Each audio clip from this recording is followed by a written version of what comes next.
Assalamualaikum warahmatullahi wabarakatuh. Perkenalkan, nama saya Syalma Wijatama Putri. Saya dari jurusan Biologi Medik Universitas Nasional.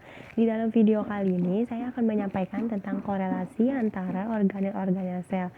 Selamat menyaksikan. Nah, sebelum kita membahas tentang korelasi antara organel-organel sel, kita harus tahu dulu nih, apa sih yang dimaksud dengan sel itu? Sel itu merupakan satuan unit terkecil di dalam tubuh makhluk hidup. Organel-organel di dalam sel itu ada banyak, contohnya mitokondria, nukleus, membran sel, retikulum endoplasma, lisosom, badan Golgi, serta badan mikro. Badan mikro itu dibagi lagi menjadi dua, yaitu terdiri atas peroksisom serta glioksisom. Retikulum endoplasma terdiri dari retikulum endoplasma kasar dan retikulum endoplasma halus. Retikulum endoplasma kasar memiliki ribosom yang digunakan untuk mensintesis protein, sedangkan retikulum endoplasma halus tidak memiliki ribosom. Fungsi dari retikulum endoplasma halus yaitu digunakan untuk sintesis lipid serta metabolisme karbohidrat. Aparatus Golgi atau badan Golgi dilihat dengan mikroskop elektron Kg terlihat seperti kantung-kantung pipi yang berbentuk cekung yang disebut dengan siserna. Nah, siserna ini membentuk satu kesatuan yang tampak sebagai tumpukan piring yang akan berasosiasi dengan vesikulus dan tubulus. Selanjutnya ada organel lisosom yang merupakan pertunasan dari member trans badan Golgi. Lisosom ini memiliki enzim hidrolitik yang digunakan untuk mencerna makromolekul seperti polisakarida, lipid, dan yang lain-lain. Badan mikro merupakan organel yang terdapat di sekitar retikulum endoplasma, mitokondria, dan kloroplas. Badan mikro terdiri dari dua, yaitu peroksisom dan glioksisom. Peroksisom banyak terdapat pada sel eukariot. Peroksisom berperan penting dalam oksidasi substrat yang menghasilkan H2O2 yang kemudian dipecah menjadi H2O plus O2. Peroksisom juga berperan dalam penyerapan cahaya dan respirasi cahaya, sehingga erat kaitannya dengan mitokondria dan kloroplas sel. Kemudian peroksisom berperan dalam perubahan lemak menjadi karbohidrat dan Kemudian glioksisom banyak terdapat pada sel tumbuhan. Di dalamnya terdapat enzim katalase dan oksidase yang berperan dalam metabolisme lemak, mengubah lemak menjadi gula. Energi yang dihasilkan digunakan saat perkecambahan biji.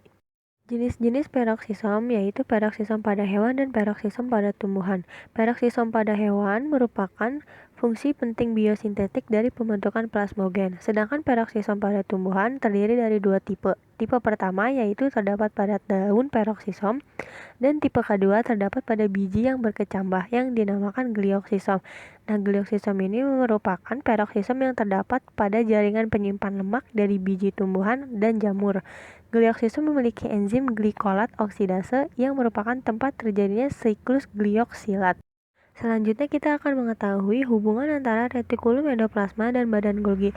Ternyata retikulum endoplasma dan badan Golgi memiliki hubungan dalam sintesis protein. Nah, protein yang disintesis di retikulum endoplasma akan disalurkan ke badan Golgi yang letaknya dekat dengan inti sel.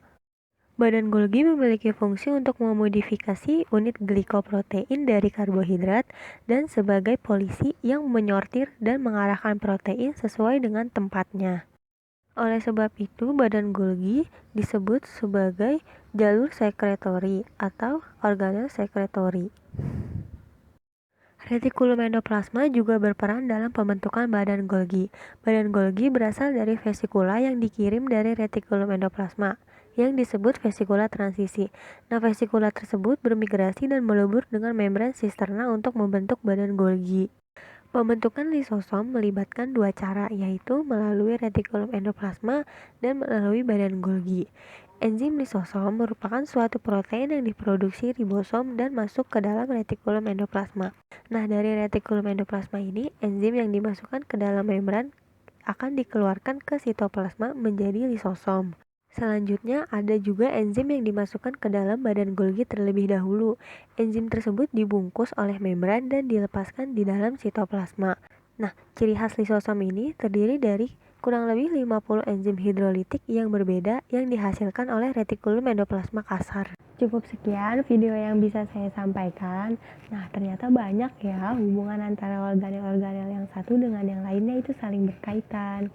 Terima kasih sudah menyaksikan. Wassalamualaikum warahmatullahi wabarakatuh.